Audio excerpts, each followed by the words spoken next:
me atende. Ai, que vontade de tacar o celular na parede.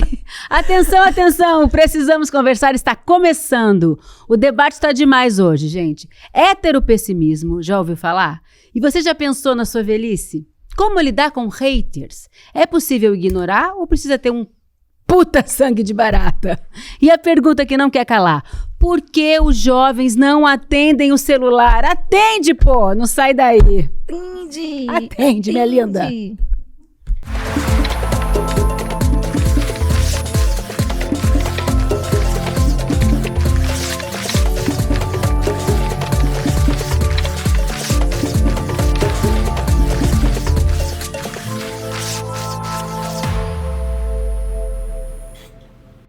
Olá! Está no ar mais um Precisamos Conversar, o programa de debates do ICL feito por mulheres, mas para todo mundo. Eu sou a Juliana Baroni e estou com elas, porque aqui ninguém larga a mão de ninguém nesse programa que faz a diferença. De vez em quando. Atenção, ela, ó, que rufem os tambores, a cantora que anda arrasando em shows por todo o Brasil, Açucena! Amoras. Márcia Tiburi, nossa teacher, nossa escritora, que tá cada dia mais mulherzinha, mais bonitinha, mais animada, né? mais rosinha. Dela hoje. E elas me zoando. Toda delicada. E a nossa querida, bem-humorada, filósofa das redes, Sara Zara. Que tá toda fashion hoje de lenço na cabeça. Sim, eu achei um lenço jogado nos matos. Ela tem estilo. Coisa mais linda. Você vai poder assistir também, ó. Precisamos Conversar no Spotify, que está disponível em vídeo, porque afinal, olha só essas belezas aqui. A gente fica horas no camarim, um batomzinho vermelho básico. Fazendo folia. Ô, gente, olha só, tem um sentimento feminino em relação aos homens que sempre existiu. Nunca foi muito debatido, mas agora tem nome: heteropessimismo. Claro que muitas mulheres gostam de namorar, amam, casam, têm filhos, mas isso não quer dizer que aprovem as atitudes e os comportamentos dos parceiros. É uma desilusão, um ceticismo ou uma desconfiança generalizada. Um cansaço da repetição de histórias e narrativas frustrantes ao lado de homens. Eu tenho muito a falar sobre isso, mas assim, eu queria perguntar para vocês, o que é que mais irrita nos homens, na opinião de vocês? O que mais te irrita, Márcia? Pode falar do seu companheiro, não tem problema, ele não vê mesmo o programa? Não, mas assim, nos homens em geral, eu acho que a desinteligência e o oportunismo. Essas duas coisas acho bem chatas. Então, acho que os homens, alguns são muito desinteligentes, tanto que eu falo para o meu aquele namorado, eu falo assim: nossa, que legal, você é um raro homem inteligente. Eu falo pra ele, claro que a gente fica rindo e se zoando e tal, mas eu falo brincando, mas eu tô falando a verdade. É muito raro um cara realmente assim inteligente, né? Você fica até encantada quando você encontra um que seja inteligente. E aliás, acho que os homens estão tendo esse problema, eles não estão sacando que o que mais encanta as mulheres é a inteligência. E aí eles ficam lá se bombando e se embrutecendo e fazendo um monte de coisa que não tem nada a ver. E aí o heteropessimismo é realmente um destino, né? E você, Sara, conta pra gente. Então, vou especificar por quê. Senão o pessoal fica assim: você não gosta de homem. Gente, eu até mamo alguns de vez em quando. Gosto de homem sim. Porém, tem algumas coisinhas que, né? Porque o pessoal acha que a gente não gosta de homem, sim. Né? Eu gosto, infelizmente. Eles acham, até eles acham que a gente gosta não gosta muito, deles. mas calma aí. O que eu não gosto nos homens, às vezes, é o silêncio. Quando eles se calam diante de uma coisa que eles deveriam se posicionar em nos proteger, sabe? Então, quando eles ficam em silêncio, isso me estressa um pouco, me irrita um pouco. E em todas as horas. Tem silêncio também que não precisa, né? Inclusive nas melhores horas também. Mas, nesse Você contexto... gosta que fale nas melhores horas? Não ficar perguntando bobagem, não. Com as perguntações que eles arrumam. Não, mas você... Mas assim, né? Mas um estímulo. Um som. Um estímulo. Um som, né? Uma gemida. Os homens esquecem que as mulheres gostam de homens gemendo, né? Não sei, Márcia. E eles... Namora, mas vem cá, eles gemem muito ou não? Gemem menos, né? Eu acho que... Estão reprimidos. Eu acho que esse fica meio reprimido. É muito raro achar um cara que geme, né? Que geme legal. Que geme, que fala, deixa, né? O rato também não, porque tem uns homens que tá... Não, mais o rato imaginário, não elas ainda vão falar. Elas ainda vão falar delas. Não, Vocês ainda vão falar de vocês, mas eu preciso interromper para dizer um negócio aqui, porque eu acho que o silêncio masculino é uma coisa boa. Eu acho legal, a coisa legal dos homens é que eles são quietos, não enchem muito teu saco. Eu sempre disse assim... Fale por você, amor. Não, Sou casada com o Eduardo Moreira. Eu queria dizer assim... Meu não é quieto também. Conversar, a gente conversa com as amigas. Os homens é pra outras coisas. Gente, a Márcia é muito... assim. Márcia, volta de corte. Eu gosto de conversar. Minha grande questão, acho que com os homens, com o Eduardo, né? É que eu adoro uma DR e ele não. Aí eu durmo quando tem DR. Eu gosto. Eu quero conversar, eu quero Juliana, o homem faz DR com o mundo. Não, a minha questão... Pelo amor de Deus. Ele já fala com tudo quando é trem, vai falar mais em casa. Eu acho que, assim, existe a questão do conformismo masculino que me deixa muito chateada, porque, assim, o estado de coisas, o mundo se estruturou para os homens. Foi construído por eles, para eles, tendo que subjugar mulheres, todas as pessoas que saem do que é o patriarcado. Então, da estrutura deles, eles nos subjugam e nós estamos colocando esse lugar em xeque. Mas existe o conformismo com esse lugar, que eles não querem sair, eles não querem se questionar. Então existe sempre, dentro de um relacionamento, por exemplo, as mesmas questões que a gente inclusive estava falando. É porque saiu do box molhando o banheiro inteiro. Toalha xixi molhada, na tampa, toalha molhada em cima. Por que você não consegue dobrar uma roupa? Então, assim, esse papel, lugar do cuidado, do autocuidado, os homens ainda estão num processo de aprendizagem.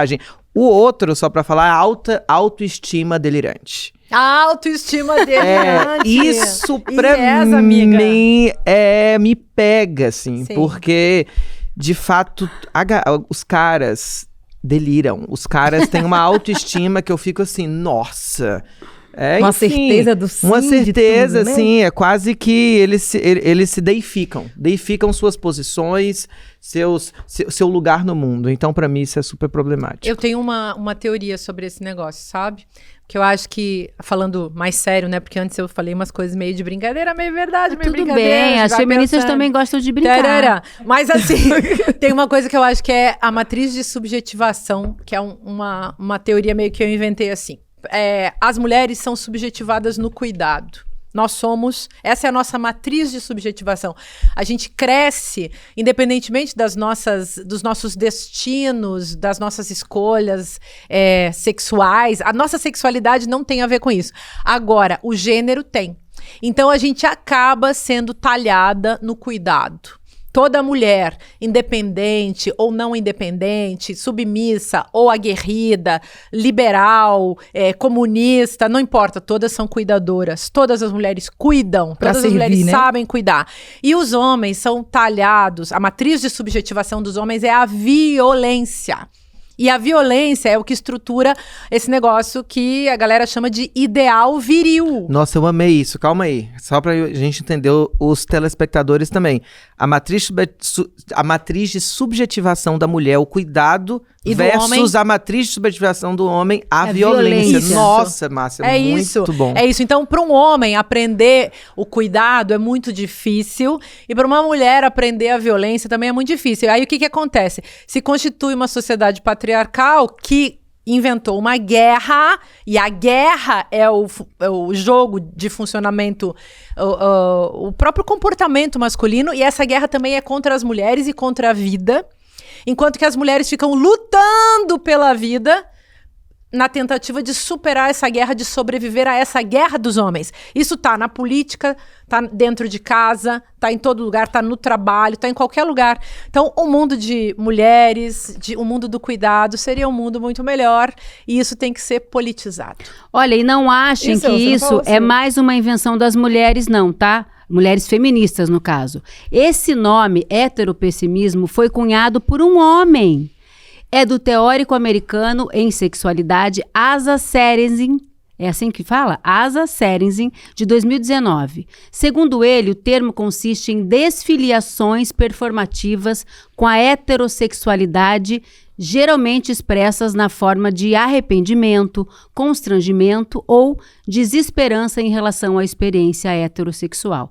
Gente, na real, isso tudo mostra um descompasso, certo? Porque nós mulheres vivemos nos transformando. Mas e os homens?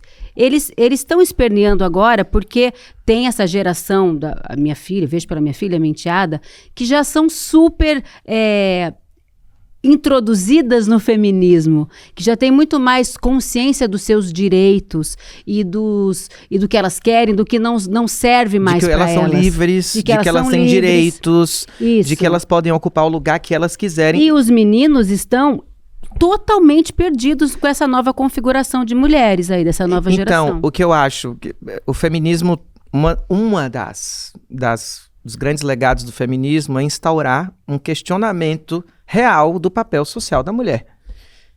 E os homens não, para eles o lugar está posto. Para a mulher não, para onde que eu quero ir, qual o meu lugar? Essa questão, a gente já falou disso, de novo a mesma coisa, está gerando a morte de mulheres hoje, está gerando um aumento do feminicídio, porque as mulheres não aceitam mais lugar social que os homens escolheram para elas. Ora, o lugar é meu, eu escolho o meu lugar. Isso gera movimento, isso gera vida, isso gera mudança na sociedade, não só na cabeça das mulheres, mas dos homens também. Ora para eles ficarem no estado de contemplação.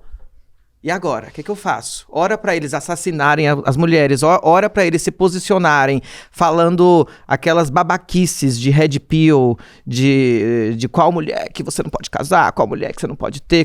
Claro, óbvio. Então, assim, o feminismo instaura um questionamento que gera movimento, que gera linguagem, que gera posicionamento social, que gera, inclusive, uma das coisas lindas do feminismo é essa conversa com os movimentos minoritários e minorizados socialmente, que apregou a liberdade como princípio, que são os movimentos LGBTQIAPN+, os movimentos negros, os movimentos indígenas. Aliás, o feminismo é o começo de todos esses movimentos, justamente, né? Tá na história.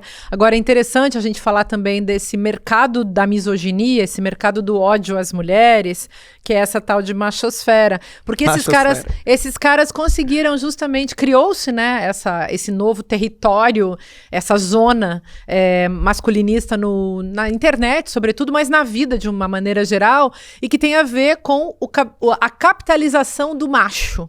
Então, o culto ao macho, a religião do macho, vendendo machismo, vendendo ódio contra mulheres e contra a vida de uma maneira geral. E isso tudo, gente, é o extremo do capitalismo, que, aliás, vira fascismo, porque tudo isso aí, essa machosfera, é fascismo puro. E fascismo é coisa de machos. Trump, etc. Será que o heteropessimismo tem a ver com late blooming lesbian? Ou melhor, as lésbicas tardias? Porque isso é um movimento também. Você já deve ter visto por aí mulheres que começaram a viver relações homoafetivas após a maturidade. Que isso é uma coisa que a gente tem visto cada vez mais agora. Mas por que será que está acontecendo isso? Uma desesperança ou uma vontade mesmo de um cuidado? Porque a gente sabe que as mulheres, elas são mais amigas, elas são... Deve ser muito... Eu nunca tive uma experiência homossexual com nenhuma mulher, mas eu tenho amigas que eu poderia morar com elas, por exemplo. Por que você acha que isso está acontecendo, Márcia? Eu acho que as mulheres também se autorizaram a sair do armário, né, gente? Nós, mulheres que fomos educadas para o cuidado, também fomos educadas para o cuidado de uma família, de filhos e de um marido. A função das mulheres nessa sociedade patriarcal sempre foi a função do serviço. O que era uma esposa, se não um serviço completo? A empregada doméstica, governanta, todo o trabalho físico e o trabalho mental, mais o trabalho sexual. Todos os trabalhos, o trabalho de educar. Quanta gente que ainda bota culpa na mãe por ter educado a pessoa assim, o assado. Quer dizer, ser mãe, ser esposa, ser amante, ser psicóloga, ser faxineira, ser lavadeira, ser governanta, é uma trabalheira. O Durkheim, um dos papas, né, da sociologia contemporânea, ele falava isso, um dos clássicos, né? Ele falava, o casamento é bom para os homens. Por quê? Porque você consegue uma empregada muito barata, uma serviçal, uma escrava muito barata. Em tempo integral. Em tempo integral, que vai viver sem remuneração, devotada a você, e de repente as mulheres começam a se questionar que isso, o que elas estão ganhando com isso mesmo? E isso foi o feminismo, o movimento feminista que começou a questionar. O que uma mulher ganha estando em casa? Uma das primeiras feministas, a Charlotte Perkins Gilman, que foi uma escritora, escreveu Papel de Parede Amarelo, por exemplo. Sim. Essa mulher, ela peça fazia... que a Gabriela Duarte está fazendo aí pelo Brasil. Então, e essa peça, eu escrevi o prefácio desse livro, sabe? Então, lá naquela época, eu já falava dessa pré-história do abuso psíquico, que é o que a personagem vive na história, né? E isso é um fato. Uma mulher que quem é... Tô falando um monte de coisa aqui, mas para misturar tudo, para dizer, as mulheres eram servas psíquicas, físicas, sexuais, e essa era uma mulher que lutava contra esse tipo de coisa, inclusive contra o estupro dentro do casamento, que é uma coisa que existe. Mas gente, por isso tudo que a gente tem enfim, o heteropessimismo e as mulheres assim decidindo mais tarde, né, deixarem os homens e ficarem. O que você acha dessa história das late lesbians ou queria ouvir tardias? até a Sara também. Eu não concordo com esse conceito. Lésbicas tardias, por quê? Eu acho que não é questão mais ou menos, de lesbianidade. Mas eu acho que é mais de uma abertura para uma bissexualidade possível, e a lésbia... É verdade. Porque você, como se fosse tardia, é como... Se fosse tarde, não, a pessoa vai experienciar outras relações sexuais, outras possibilidades de relação, que é a lesbiandade. Quando ela se solta, quando, digamos, ela larga aquelas amarras da heterossexualidade compulsória e das obrigações da instituição familiar. E não é que ela vai deixar de ter uma heteroafetividade necessariamente, ela só vai experienciar ou partir para uma radicalidade sexual, de sexualidade, que é uma afetividade. Você tem razão num aspecto também, porque não dá pra naturalizar isso, então são construções. Sim. No caso a minha, eu sou uma mulher que até hoje fui heterossexual. Eu fui isso porque isso é uma formação, eu aprendi a ser isso aí. E temos uma pansexual aqui. Não, eu quero ouvir a pansexual, eu quero ouvir. Vamos ouvi-la. Você já teve um namoro assim com uma mulher? Sim, já também. Tive 3. 3? Ela é, gente, ela é dona do jogo. Mas assim, o que eu fui percebendo de dentro pra fora, a forma que eu me performo quando eu estou me relacionando com mulher é bem diferente da forma que eu tenho que lidar com homem. E essa questão do cuidado que você disse... Isso é interessante. Fale mais sobre isso. É porque assim, eu, por exemplo, falando do lado pessoal, tá? Não posso falar que é todo mundo. Mas quando eu estou me relacionando com homem, automaticamente grita essa questão do cuidado. A forma que eu converso, a forma que eu trato, puta que pariu, é o inferno. E já quando eu estou me relacionando com mulher... Eu espero receber aquilo que eu sempre dou, que eu tô disposta com homens, entendeu? Mas aí quando bate mulher com mulher, vira uma troca assim absurda de cuidado mesmo. É uma questão bem diferente. Aí você ganha mais. Eu sinto que eu ganho do mesmo jeito que eu dou. E já com o homem eu tenho que ficar tentando buscar. E parece que a forma de agradar o homem é você cuidando dele. E é um negócio automático. E olha que sou eu falando, né? Mas o que eu entendi também... é que as mulheres começaram a se abrir mais para poder se relacionar com outras pessoas, inclusive outras mulheres, porque a rede social impacta muito na opinião das pessoas hoje. E aí tem essa exposição que a gente não tinha antes. Você vê os áudios que a gente escuta de homens falando de um date, de como eles estão tratando mulheres. Esse movimento Red Pill, de homens ensinando os outros a odiar as mulheres também, e colocá-las como apenas vamos falar, depósito de porra praticamente, porque parece que a mulher só serve para isso. De todo o resto, os caras têm coragem de sentar, se convencerem para falar mal de mulheres, né? Pessoas que eles deveriam admirar, né? Então, eu acho que as mulheres começaram a entender que, assim, dá para ter uma exceção, dá para abrir possibilidades de novas coisas, porque agora não tá tão assim igual antigamente, né? A gente tá conseguindo se apoiar, conversar mais. Eu acho que o movimento colorido, o LGBT, ele ajudou as mulheres a ampliar, a entender que, tipo assim, não é só porque você está ficando com outra mulher que você não vai ser uma mulher que vai gostar de outros homens também, né? Porque antes tinha esse negócio de mulher caminhoneira, de um monte de tarde, né? A Sucena fala uma coisa muito interessante, que o desejo é por pessoas, não pelo sexo, pelo justamente, gênero. Eu né? acredito muito, desde o Freud. Muito Freud melhor. já falava que todo mundo nasce bissexual. Eu gosto muito do conceito de pansexualidade, porque abre esse lugar do bi, né, do lugar binário, para um lugar mais pessoa.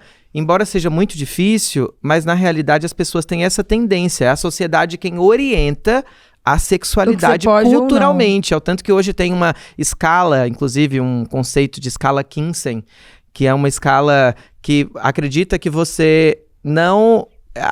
acredita na sexualidade como espectro e não como orientação. A orientação ela está engolida pelo espectro. Ela é uma construção social. O que é o espectro? O espectro é uma mudança que pode acontecer ao longo da vida. E claro, você tem os organismos de repressão desse espectro que pode existir. Tem gente que se abre. Eu acho interessante que, trazendo a matriz subjetivação que a Márcia trouxe muito bem junto com a Sara, agora, unindo as duas pontas, eu analisando o discurso de vocês, me parece muito que desde cedo, as mulheres, inclusive, a partir do cuidado, elas também podem experienciar o toque com outras mulheres que os homens têm uma tendência a repelir pela violência da matriz de subjetivação, como bem disse você. Se um menino encosta no outro menino no banheiro, já sai daqui, cara, você é viado. Não, se uma menina, outra menina alisa, outra menina... fala, eu te amo, super carinhosa. Ou seja, se uma coleguinha fica com outra coleguinha na adolescência, muitas delas não têm uma super questão existencial. O homem não. Se ele tem um caso homoafetivo que seja... Por experiência, né? existe uma questão de sua sexualidade. Justamente. Mas eu queria falar... Por ele mesmo, inclusive. Eu preciso mudar de assunto. Eu vou. Que pena. Esse assunto é bom. Não, esse assunto a gente vai ter que voltar outras vezes, porque realmente ele é infinito, tá? Agora, próxima estação, velhice. Sim. Depois de discutir nossas relações afetivas aqui, e com 3 pontinhos, porque nós vamos continuar, surge outro passo a ser encarado: a velhice dos pais. Cuidar de quem cuidou de nós. Em primeiro lugar, rola uma inversão de papéis, uma troca de autoridade que pode ser bem desafiadora. Vocês já vivenciaram ou vivem isso nesse momento, Sara? Então, eu tenho uma questão meio assim, porque eu penso, primeiro, gente, quem escolheu ter filho são os pais, sabe? Então, eu acho que não existe uma responsabilidade pro filho 100%, ou aquela expectativa de, eu tenho um filho que vai ter que cuidar de mim, porque você escolheu trazer um dependente pra você. E eu tenho essa experiência tanto comigo e com a minha filha. Eu saí de casa com 14, então eu tirei uma boa responsabilidade dos meus pais sobre mim. E hoje a minha filha tem 14, eu não vejo a minha filha tendo que fazer o que eu fiz pra poder sobreviver sozinha. Mas eu sinto que eu sou responsável por ela, porque foi eu que tive a escolha de sentar errado, mesmo sentando certo, e ter uma criança, né? Mas eu acho que fica muito pesado a gente acreditar que o filho precisa cuidar dos pais pela troca, porque os pais cuidaram dos filhos. E até porque também essa questão de família, ela é muito sentimental. E não é porque você cresceu junto que você criou sentimento. Tem pessoas que não conseguiram se conectar até hoje. Tem pai e mãe que não conseguiram se conectar com o filho ainda, né? E aí eu acho que alastrar isso só por esse motivo... Eu acho um pouco assim, porque esse raso, amor, sabe? Ele não é dado, ele é construído, né? Exatamente. Eu acho que há casos e casos sobre o que a Sara está falando, mas eu tenho uma tendência mais conservadora com relação à família, assim. Até do lugar e da família de onde eu venho. Já tive experiência... Conhecemos a sua mãe, Margot. Que mãe orgulhosa, gente. Linda. Coisa mais linda. E eu tive a experiência com meu avô, que teve Alzheimer no final da vida dele. Ele faleceu tem cerca de 1 ano e meio. E é um processo muito difícil. Ele tinha 11 filhos e houve essa discussão. E minha mãe assumiu um papel de falar, não, se não for alguém morar com ele, ele vai vir para minha casa. Eu acho que existe uma discussão muito mais profunda aí sobre o papel, falando papel social da mulher, o papel social do idoso. Acho que o capitalismo, como sistema, ele sequestrou o lugar, a dignidade da pessoa idosa dentro de uma sociedade que é muito mais antiga, que são milênios dos idosos serem tratados como anciãos, como portadores de sabedoria e experiência de uma vida inteira. E experiência não só de trabalho, mas experiência de sentimento, experiências de conselhos, o idoso, quando ele alcança a sua maioridade idosa, ele deixa de produzir materialmente para produzir intelectualmente. E esse lugar, ele foi expropriado pelo capitalismo. Então, assim, isso é um processo, porque assim, muitos idosos não têm o que ensinar hoje porque eles foram alienados do seu processo de sabedoria, porque eles tinham que ficar numa fábrica o dia inteiro para chegar em casa, dormir e amanhã cedo voltar para a fábrica. E o que eles repassavam? Eles foram... Não tinha um artesanato, eu ensino para você, meus filhos, meus pupilos. Ou seja, ferreira é quem é filho de ferreiro. Ou seja... Justamente, a gente perdeu sobrenomes de trabalho que não fazem mais sentido, porque os idosos perderam seu papel social no mundo, o que para mim é uma pena. E claro que, para mim, o outro sentido é que o velho, e eu queria jogar isso na roda, existe movimento na velhice, existe mudança na velhice. Uma vez eu encontrei com uma amiga minha que é travesti, e ela já tinha perto dos seus 60 anos, ela falava, no meu tempo não tinha esse nome. Eu falei, não, o seu tempo ainda é hoje, é agora. E ela começou a mudar, porque o velho, ele tá aqui agora, gente. Ele não é uma pessoa estática no passado. Então, assim, a gente precisa construir uma ideia de que há movimento na velhice. E eu penso que a gente tem um dever, um papel social, enquanto sociedade, de cuidar dos nossos velhos. Não sei como, é uma questão para nós. Olha, eu acho assim, na minha casa, né, exemplo da minha mãe, ela cuidou da minha avó com Alzheimer até o fim da vida. A gente, por enquanto, tinha no começo uma cuidadora, não sei o quê, uma divisão de tarefas entre as irmãs, mas chegou uma hora que não tinha mais como deixar a minha avó morando sozinha, que estava perigoso, e minha mãe levou ela para casa dela, para nossa casa. E ela morou com a minha mãe muito tempo. E a minha avó não aceitava, ela sempre foi uma mulher, a minha avó, muito controladora, muito a dona da casa, na minha cozinha ninguém mexe, ela era esse tipo. E o afeto dela, ela não era uma avó carinhosa, mas o jeito dela demonstrar afeto era fazendo comida, fazendo bolinho de chuva, fazendo doce. Ela era assim. Então, ela se sentia muito mal dela não poder contribuir nos afazeres domésticos. Então, a minha mãe inseria ela nesse contexto e ficou com ela a vida toda. E também passamos por uma questão... Eu sempre vou falar do meu pai, porque é uma figura que enfim, é muito rica a minha relação. E a sua vida. E a minha vida. E o meu pai chegou no final da vida, ele estava com câncer terminal. Teve um dia que ele não conseguia mais segurar a água... o copinho d'água sozinho, e eu tive que pegar uma colherzinha e dar na boca do meu pai a água. E ele olhou para mim, eu olhei para ele, a gente entendeu que naquele momento estava acontecendo uma inversão de papéis. Eu lembrei dele, sensorialmente, eu lembrei dele fazendo isso comigo, eu bebê. E ele falou assim, nossa, filha, puta que pariu, mudou tudo, né? Inverte o jogo, né? Ele olhou pra mim com muita consciência de que... Ele falou, obrigada por você estar cuidando de mim. E pra mim, aquilo não era uma obrigação. Apesar de não ser fácil, tá? Não tô aqui romantizando nada. Mas naquele momento, eu nunca me senti tão viva como nesses momentos de, assim... apesar da dificuldade, de entrega, de retribuição, de gratidão. Mas por quê? Porque a minha relação com ele ao longo da vida foi uma relação construída à base de muito amor. Assim como minha avó, minha mãe com a minha avó, entendeu? Mas acho que essa é o que faz a diferença, né, Ju? Se tem... É mais fácil você cuidar de uma pessoa idosa que cuidou de você... ou que você ama muito, mas nem sempre, como a Sara falou, a gente consegue desenvolver uma relação assim dentro da família. E aí tem uma obrigação legal, além da obrigação moral. A obrigação legal, eu acho que ela nos ajuda. No Brasil, a gente tem uma cultura muito familista, em que a gente se sente na obrigação de cuidar dos idosos e das crianças, mas a gente está falando de idosos. Em outros países, é tranquilo. Eu vivi alguns anos na França, como vocês sabem, e lá é tranquilo você colocar os pais numa casa de repouso. Há bastante incomum, inclusive, você manter os seus pais idosos com você ou ter um cuidado maior. E eu super entendo isso, porque acho que ninguém tem a obrigação mesmo de... tem a obrigação moral, a obrigação legal, mas não a obrigação moral. E eu queria contar uma coisa sobre mim. Eu me acho uma pessoa muito cuidadosa, sabe? Cuidadora no sentido de fazer comida. Eu dou comida para todo mundo, eu fico lá arrumando a vida. Assim, se eu tô na minha casa, ou na casa da minha mãe, ou na casa de quem quer que eu vá, sou eu a pessoa que já vou a minha performance vou lá e resolvo tudo. Se não tem comida, eu arranjo, eu verifico onde é que vai ser possível e tô lá fazendo coisas mágicas, da mágica, assim, às vezes. Mas eu teria dificuldade de ter uma função de enfermeira. Eu não sou boa com isso, também nunca testei, né?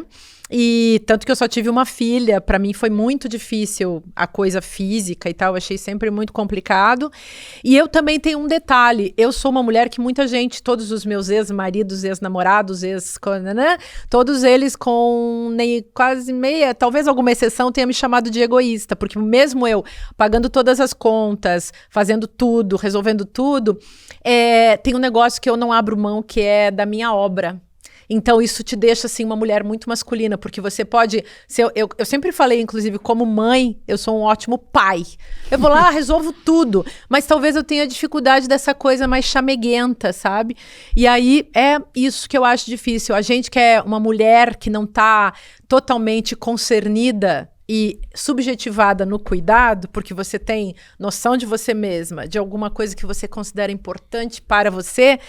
Se você não estiver ali totalmente vinculado ao cuidado, pode ser que você sofra também, né? Mas aí vem aquela velha pergunta, né? Quem vai assumir os cuidados?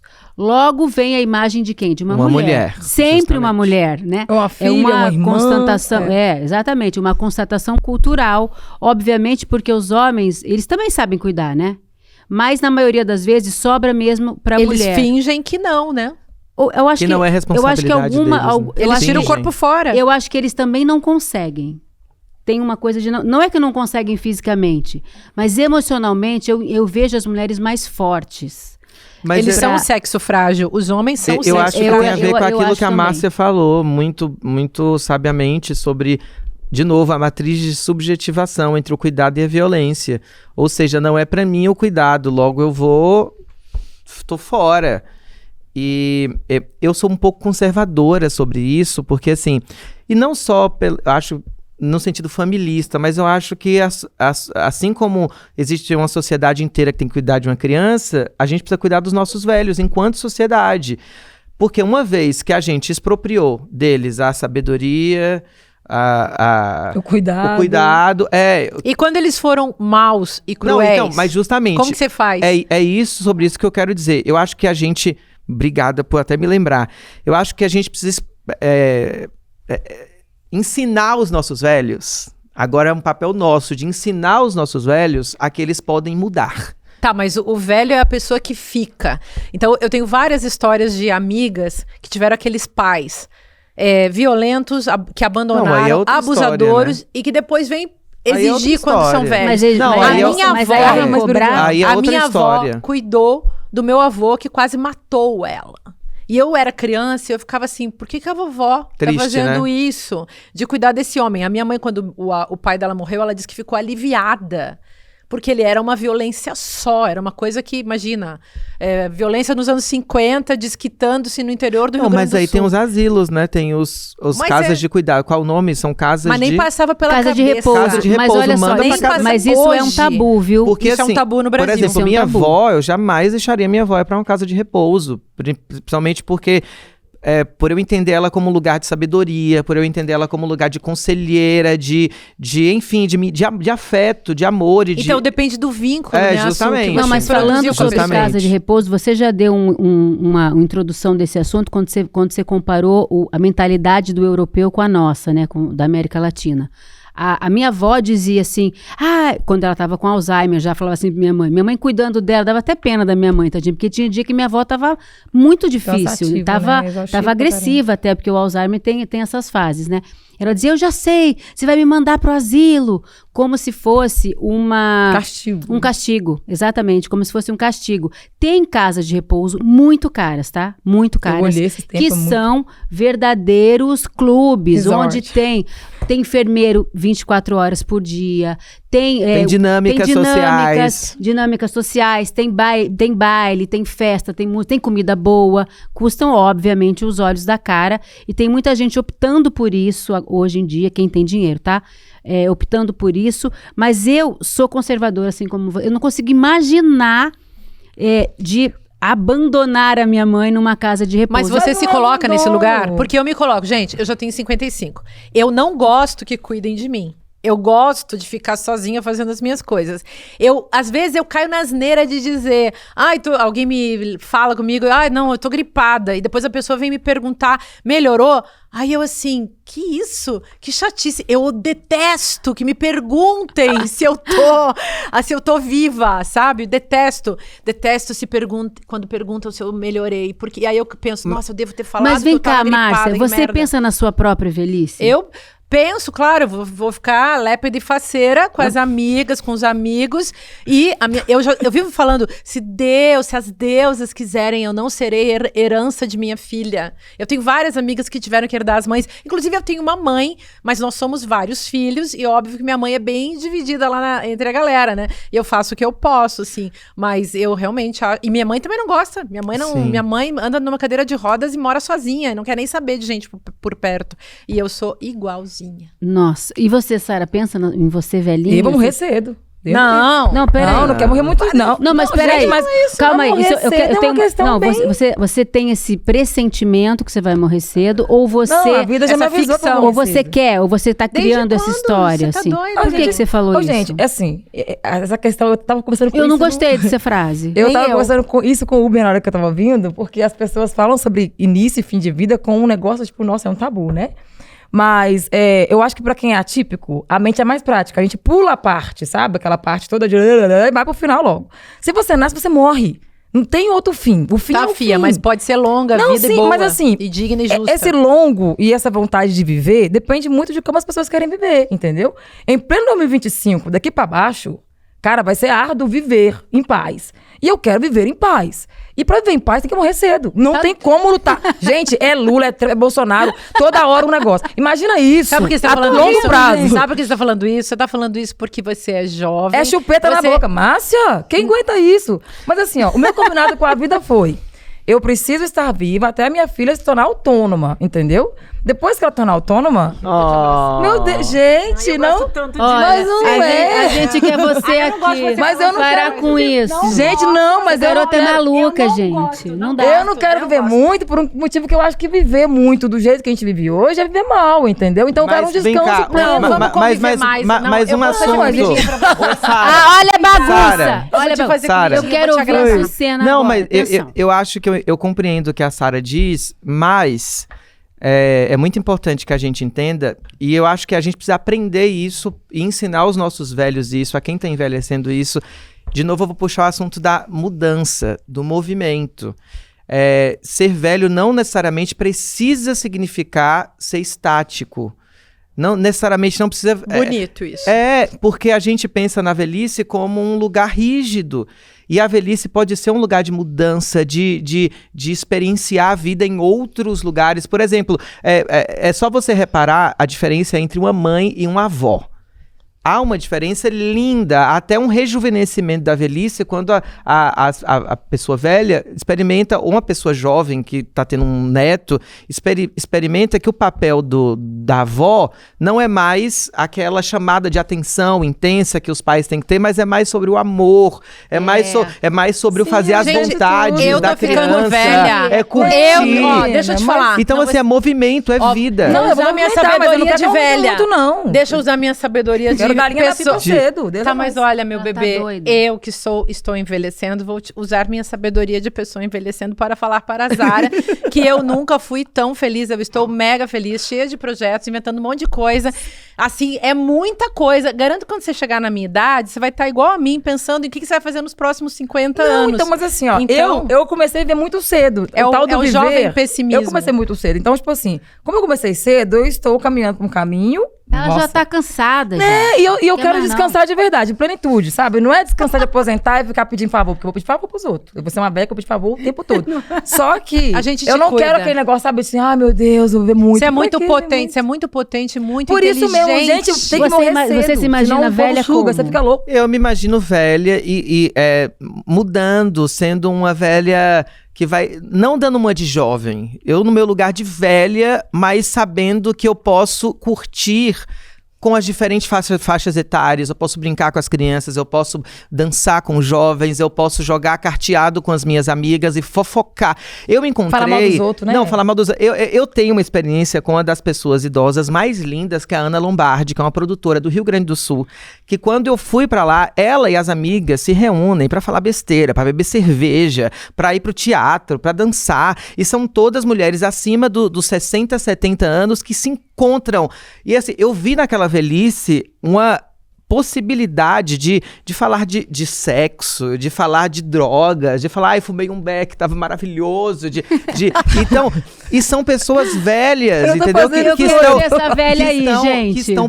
Que é o que a Márcia disse, se for para envelhecer, que seja um envelhecimento que te gere movimento. Claro.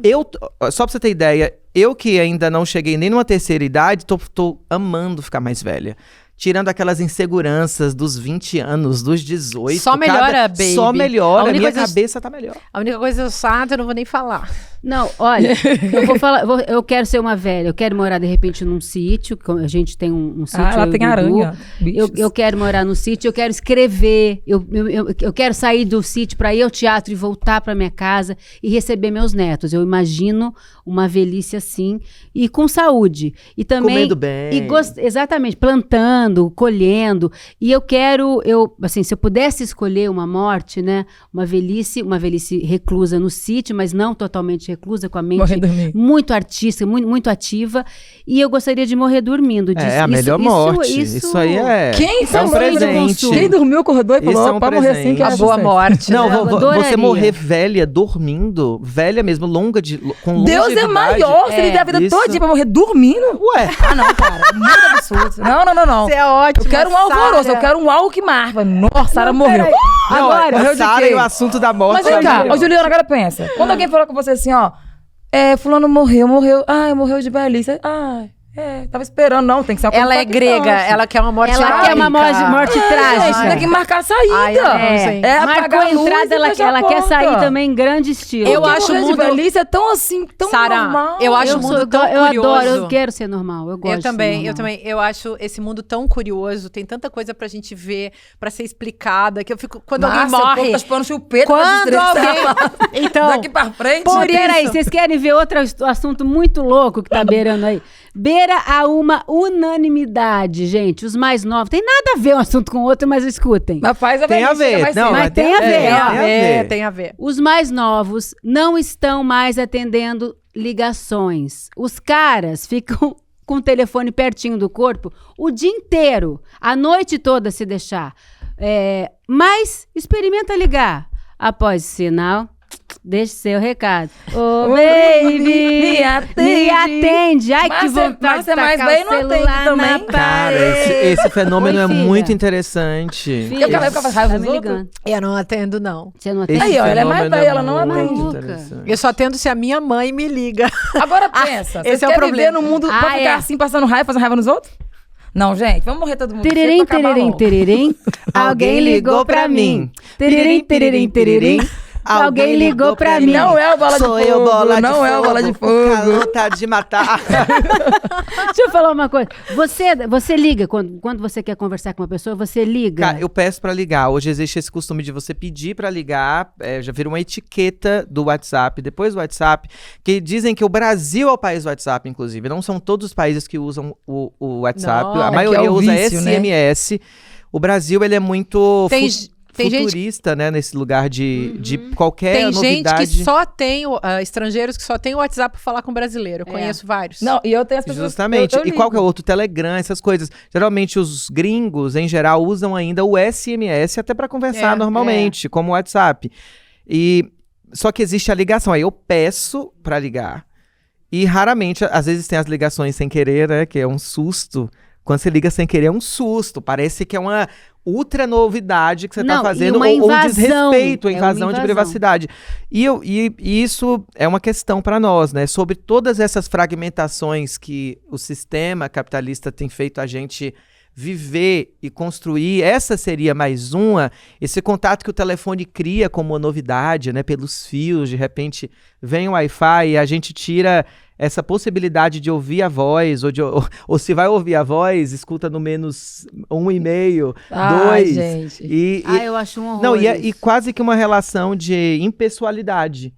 Vai gerando uma relação de impessoalidade. Gente, é que ficou relação, tudo muito não é? rápido também. Antigamente a pessoa mandava uma carta, o negócio demorava semanas. Não, e a carta dias. tinha uma arte, né? Aí era um negócio todo. Você comprava Aí agora papel, você tinha caligrafia, passava limpo, Pois botava é. no correio. esse contato instantâneo, esse todo mundo chegando em você todo o tempo é insuportável. Aqui, Você tá ó. ligando pra quem? Viu? Ó, Oi, Thiaga, tudo bom?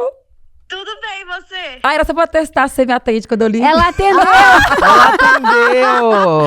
Tá vendo? Gente, e eu não mando Oi, mensagem. Ela Amiga, era só pra testar aqui. Depois eu te explico. Beijo. É a Brisa, né? Não, Brisa, atende. Isso aqui é minha não advogada, minha não é a fofoqueira. Brisa? Então, peraí. não. Eu vou ligar pra Duda. Vamos ver se ela atende.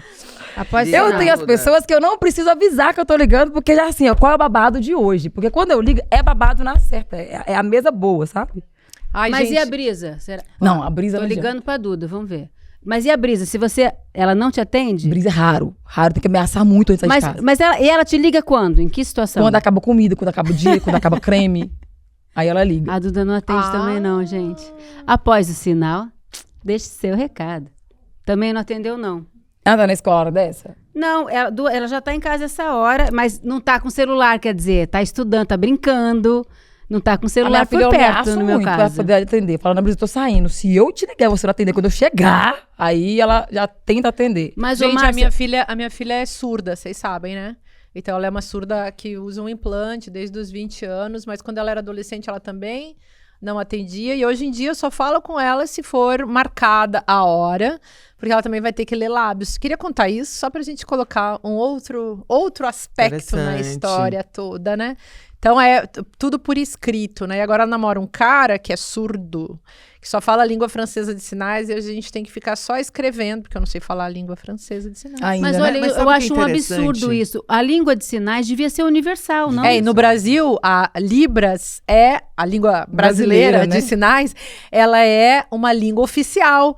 Tem cursos gratuitos em algumas escolas, vale a pena. Na ENAP, Escola Nacional de Administração Pública, tem um curso gratuito, as pessoas deviam fazer. Eu mesma já me matriculei, eu sei rudimentos. Eu assim, comecei a fazer, mas não deu mas certo. é muito Agora, legal. Ser Eu tô rudimentos. pensando aqui, você trouxe a assunto da Libras, que é super importante, que tem que se ensinar nas escolas, hein, pra todo mundo. Mas eu tô pensando no lugar da privacidade e da ultra-privacidade, desse afastamento do social que o WhatsApp dá, ou as mensagens de texto dão, que você necessariamente não precisa insinuar o lugar que você está. Você pode mentir o lugar que você está. Quando você, por exemplo, tô numa balada, alguém tenta me ligar. Aqui eu escrevo, tô dormindo. Eu tô na praia, curtindo, tem barulho, eu tô na feira, enfim. Trabalhando. Então existe a mensagem também, existe um lugar de uma ultra privacidade e de um lugar de mentira, um lugar de esconderijo, de subterfúgio. E é uma prática, porque se você atende toda hora, e quando você não atende? O lado sombrio, né? As trevas desse E aí negócio da hiperconexão. E para os adolescentes, para a juventude, é muito bom você se esconder atrás do texto. Uhum. Mas eu É, preocupo com porque adulto que não atende, é uma gente. fase também que você está buscando separação, né, dos pais, assim, ter sua turma, ter sua privacidade. Nossa, a minha mãe teve uma vez, falar em privacidade, eu tinha um diário, né? Porque na minha época era muito comum as crianças terem diário. Um dia eu cheguei da gravação da Xuxa, minha mãe estava no meu quarto, lá do Rio, lendo o meu diário, porque eu não contava mais nada para ela. Aí eu falei, mãe... Aí eu achei aquilo um absurdo. Falei, mãe, como é que pode? Você tá me invadindo minha privacidade. Ela, você não me conta nada, eu precisava saber da sua vida. Tô lendo aqui, tô achando ótimo. Quem é fulano? Lembrei. A minha filha, quando ela tinha uns 13, eu entrei no quarto dela e ela me olhou e disse, você está invadindo a minha privacidade. E eu fiquei chocada, porque eu não sabia que uma criança tinha esse privacidade, negócio. tem. Já tem E com... uma Depois criança a não já tá pode ter fechando essa a porta com 11. Não, a criança não pode ter essa privacidade. Eu fiquei em choque. Não Ela é uma pode? vulnerável. Não, claro que não, Não. pode. Ai, meu Deus. Eu sendo mãe errada. Não eu pode. sendo mãe errada. Não, devia ter Mas batido olha, na porta. A precisamos pedofilia conversar tá- agora a Brisa é isso esperta importante. disso, Mas né? peraí, precisamos conversar agora sobre o assunto que infelizmente aqui nessa mesa todo mundo tem o que dizer. O assunto é haters. Ter ou não ter? Isso aqui... Gente, é nas redes que o ódio se dissemina a passos largos e sem freios. E eu quero saber, meninas, qual a experiência de vocês? A gente sabe, né? Márcia, a gente sabe que é uma coisa pública, mas conta pra gente. Em resumo, eu colocaria como marco final de 2015, quando eu lancei Como Conversar com um Fascista, que aquele fascista, o Olavo de Carvalho, pegou no meu pé. Ele, não posso citar aqui, é um programa familiar. Ele escreveu um tweet dizendo: vou escrever um livro chamado Como Conversar com o Pi, da mãe da Márcia Tiburi. Minha mãe ficou muito brava. E a gente brincava lá na minha casa, que não vou nem falar. Mas enfim, aí depois seguiu, foi crescendo o golpe. E eu defendi muito a Dilma, então odiavam ela, odiavam a mim. Depois prenderam o Lula, eu defendia muito a democracia brasileira e o Lula. Aí odiavam o Lula, odiavam a mim. E foram, em 2018, eu fui vítima de uma campanha de difamação muito pesada. Eu deixei aquele cara do MBL, sabe? Aquele que é deputado. Hoje eu não vou falar o nome dele, porque toda vez que eu falo o nome dele, ele me processa. Eu deixei o cara falando sozinho numa rádio, porque foi uma emboscada. Não me falaram que essa gente do MBL ia entrar. Aí no dia seguinte, começou uma campanha de difamação, foram coletar materiais lá de 2015, recortar, fizeram um monte de colagem. Aí eles me colocavam dentes podres, pelo debaixo do braço, unha suja, descabelada, um monte de cenas assim horríveis, memes, enfim, um monte de coisa. E eu comecei a receber muita ameaça de morte. Esse grupo MBL invadia os lançamentos do meu livro. Eles usavam máscara desse deputado de papel, assim, para viver me assustando. E bateram em pessoas, espancaram pessoas. Fizeram coisas horríveis, enfim. E me ameaçaram de morte demais. Quando eu tive que sair do Brasil no final de 2018, eu me tornei candidata. Inclusive, no meio dessa bagunça toda, porque eu já estava pensando em sair do Brasil, fui chamada por um cara chamado Henry Rees para sair do Brasil, que era o cara que estava do lado do Salman Rushdie no dia que ele foi esfaqueado. Esse cara, protegendo escritores perseguidos, me chamou para sair do Brasil. Aí eu saí do Brasil no final de 2018, mas seguiu. Eu tive que cancelar redes sociais e tal, porque tinha, assim, centenas, milhares, chegou a ter milhares de ameaças de morte. Claro, provavelmente muita coisa era robô, mas isso seguiu durante anos e eu fui protegida por 4 instituições estrangeiras e nenhuma brasileira. Porque também era isso. Quando eu estava na França e botava que o Bolsonaro, presidente da República, estava espalhando fake news sobre mim, mostrava para meus colegas, ninguém entendia. Como assim? Você é uma professorinha de filosofia e aí você está sendo atacada pelo presidente da República. Era o Brasil, né? Tipo, quem era eu na fila do pão para estar sendo alvo de uma figura desse tipo, né? Mas isso é o fascismo, uma pensadora. É o que o Trump está fazendo também. Então foi isso, gente. E segue todo ano de eleição, volta. Faz umas 3 semanas que voltou, há uns 3 meses atrás também tinha voltado. Então, vira e mexe, tem umas ondas. E como é que a gente sobrevive? A gente sobrevive... Eu aprendi isso com uma artista chamada Louise Bourgeois. Aquela da aranha lá. Achei que era Bourgeois. A Louise Bourgeois, ela dizia assim, que ela devolvia com arte. Cada vez que alguém produz, eu interpretei dessa maneira. Diante do ódio, a gente vai responder com amor. Diante da estupidez, a gente vai responder com inteligência. Diante da maldade, a gente vai responder com ética. E isso não quer dizer que a gente não vai ter sentimentos de repulsa disso tudo. Não gosto dessas pessoas, não acho elas legais. Mas eu sei entender como essas pessoas também se tornaram fascistas, né? Ninguém nasce fascista, a pessoa se torna. E se torna dentro de um processo social, de um processo patriarcal, de um processo econômico. Tem todo um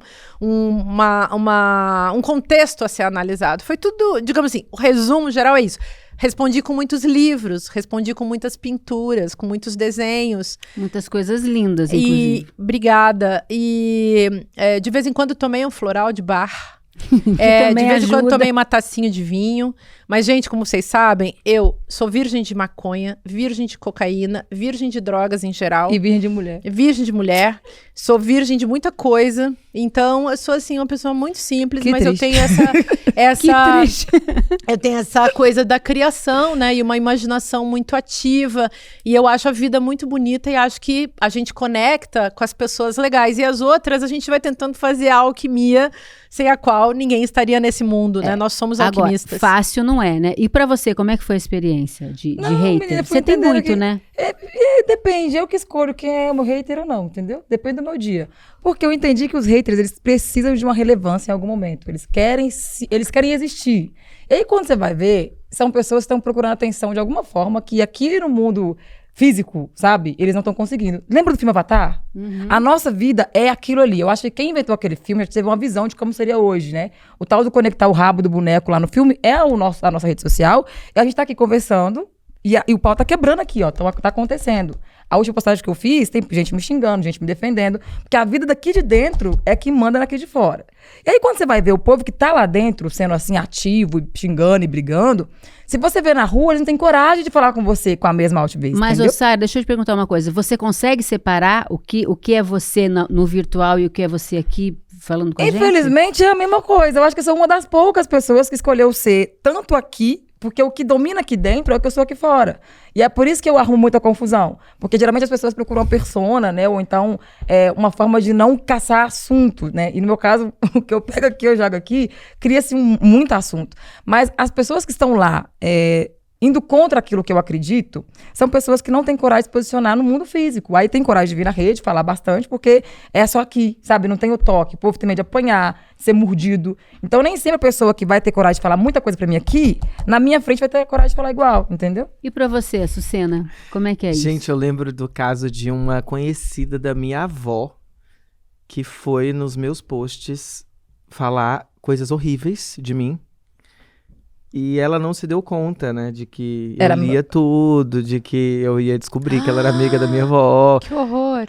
E aí eu fiquei chocado, eu só bloqueei e não dei atenção. Eu simplesmente coloquei o hater no lugar que eu preciso colocar ele, que é o lugar da indiferença. E eles detestam esse lugar da indiferença. Mas eu acho que tem muitas personalidades também que dão palanque pros haters e transformam isso numa autopromoção. Exatamente. Ou seja, pega o hater também é um lugar. Aquilo que não me mata Reverte, Fortalece. me fortalece. Então, você pode também usar essa tática de pegar o hater e dar atenção pra ele. Talvez um dia eu faça isso, se for muito pesado, se eu tiver que estabelecer uma denúncia. Mas existe a covardia de usar o anonimato pra você ser racista, pra você ser transfóbico, pra você... E eu acho que, de fato, eu prefiro não dar palanque. O meu lugar hoje é... E tem isso, né? Às vezes a gente se importa muito mais com o hater do que quem fala elogia, bem de com quem você. apoia, Não, né? E às vezes isso você não verdade. responde. Às vezes você tem lá 200 comentários, mas tem 2 falando mal, você só lê o que falou mal de você, né? E geralmente os que vêm pra mim vêm muito no lugar da Mas, transfobia. gente, mas uma coisa é você ter um hater, outra coisa é você ser objeto de uma monetização do ódio nas redes sociais, Não, que é mas o o meu seu caso. caso- Ah, não, O meu isso caso é é o seu- assim, assim, ó, do ex-Bolsonaro até a Damares Alves, passando por tudo quanto é candidatinho a vereador, de tudo quanto é partido de extrema-direita, os caras me usam e capitalizam nas redes sociais, monetizam, ganham dinheiro. Isso é muito Nem Deus chato. explica. Olha, quando eu fiz Para além de chato, né, gente? duas Isso é coisas repulsivo. que aconteceram na minha vida que eu me deparei com... Que assim, Paquita, fiz novela, eu sempre tive lovers, haters eu não tinha, né? Eram os fãs. Tem gente que não gostava do meu trabalho, mas aí também não assistia, também não falava comigo, não tinha, né, nem interesse em mim, né? Aí vem as redes sociais e eu começo a me posicionar politicamente. Primeira vez que eu tive contato com um hater, assim, feroz, que eu tive, inclusive, desabilitar comentário, foi naquela campanha Ele Não, na eleição de 2018, né? Do Bolsonaro. E ali, eu fiquei muito chocada. Eu fiquei triste, eu fiquei deprimida. E aí teve um fã que mandou uma DM pra mim, dizendo, olha... Me dizendo que eu tinha que fazer, olha, desabilita comentário, bloqueia quem tá te ofendendo, e foi isso que eu fiz. Hoje em dia eu sinto inclusive algum prazer em quando, sabe, deletar, bloquear a conta, denunciar, É isso que eu faço, né? Você perde muito seguidor, mas você ganha outros e você ganha a tua filtra, paz né? também. Você vai filtrando. Mas não é gostoso, não é agradável e tem temas assim que realmente mexem mais com você, né? Eu fiz várias experiências, eu conversei com muita gente que vinha com esse ódio. Porque a gente, depois que fica adulta, a gente que é aí a cara pública, né? A gente aprende que tem pessoas que nos dão amor e pessoas que nos dão ódio. Tudo bem, mas ficou desproporcional. E outra, você sabe que a pessoa que tá te odiando, o problema, na verdade, é dela, mas ela pode acabar se tornando um problema pra você se o nível da coisa extrapola os limites do sociável. E o amor é a mesma coisa. Você sabe que aquela pessoa que tá te dando amor, ela é amorosa, ela é generosa. Agora, às vezes eles viram, né? Viram digamos, alguém que te ama, mas se você não amar o Bolsonaro, já não te ama mais. Então, essa pessoa, na verdade, quer que você represente ela em alguma coisa. Então não era amor, era cilada. E a expectativa que você coloca em cima das pessoas, né? É absurdo. E você tendo que representar alguma coisa que nem ela mesma consegue representar. Então, isso é um negócio também assustador. É muito pesado. E vocês querendo viver até ficar velho. Como que vive desse jeito? Sara, a gente vai conversar sobre isso. Precisamos conversar sobre longevidade, Sara. É muita perturbação na mente a viver em paz. Tem muitas ideias. E nesse domingo, dia 28, às 8 da noite, vai ter uma aula magna, inédita, online e gratuita, Como Salvar as Democracias, com o cientista político Daniel Ziblatt.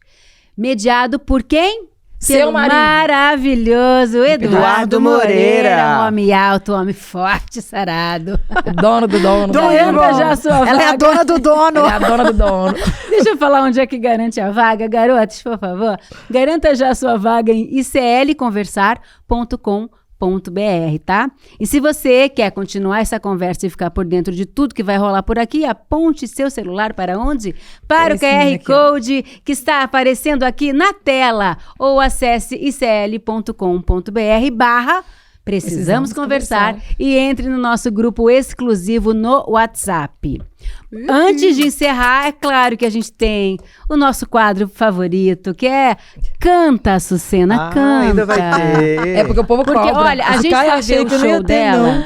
Ai, que E aí, um dos momentos que eu mais gostei do show foi a Açucena cantando Força Estranha. Já que a gente falou sobre o tempo, sobre velhice, sobre mulheres, eu acho que você podia cantar essa música pra gente. O que você acha? Vambora. Canta um pedacinho dela ou um pedacinho? Um pedacinho, né, que a Pedaço gente que você tá... quiser, você que manda aqui, minha linda. É, um trechinho. O refrão que é lindo. Ou seja, a gente não vai parar de movimentar a vida com a nossa voz. Eu acho que é sobre isso essa canção. Por isso uma força me leva a cantar. Por isso essa força estranha. Por isso é que eu canto, não posso parar. Por isso essa voz tamanha. Por isso uma força me leva a cantar. Por isso essa força estranha. Por isso é que eu canto, não posso parar. Por isso essa voz tamanha. linda. Até semana que vem. Mas vai morrer do mesmo jeito. Eu vi muitos cabelos Vai, brancos. garota, tá amarrado. Ai, que difícil. As democracias não morrem mais com tanques. Hoje, elas morrem com votos. Morrem com um vírus que é implementado dentro do regime democrático para destruir a própria democracia. Quem nos ensina isso é Daniel Ziblatt, professor de Harvard e autor do livro Como as Democracias Morrem. Quer a notícia do ano? A bomba! Ele vai dar uma aula online, gratuita, para todos nós da comunidade do ICL. E mesmo você que não é da comunidade ICL vai poder assistir também gratuitamente. Vai ser traduzida para o português para todo mundo poder entender. Vai ser no dia 28 de agosto, uma quinta-feira, às 8 horas da noite. E aí chama teus amigos, tuas amigas também para participar, porque assistir uma aula dessa defende a nossa democracia. Mais do que nunca a gente precisa disso. Um abraço e até dia 28 que eu vou estar lá com vocês.